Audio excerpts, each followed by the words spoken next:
Guys, very good morning mula dito sa State of Qatar. Nandito po kami ngayon sa disyerto ng Sea Line. Ito po ay matatagpuan sa may dulong bahagi na ng Qatar. So guys, napakaganda po dito sa lugar na ito.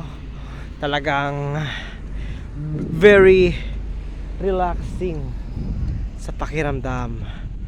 Tingnan nyo naman. Kung hanap mo ay adventure, kung gusto mo lang mag-relax, pwedeng pwede yan dito sa Sea Line. Disyerto plus dagat, talagang perfect. And of course, today is Eid, first day of Eid celebration yan ng ating mga Muslims community. That's why holiday ngayon. Meron tayong pagkakataon na makapag-celebrate ng holiday.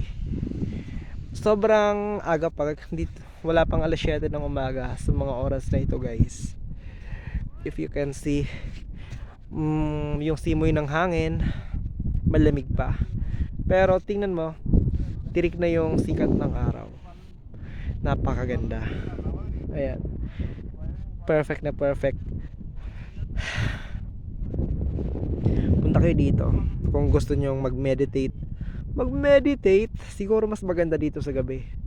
Tingnan nyo guys yung disyerto dito.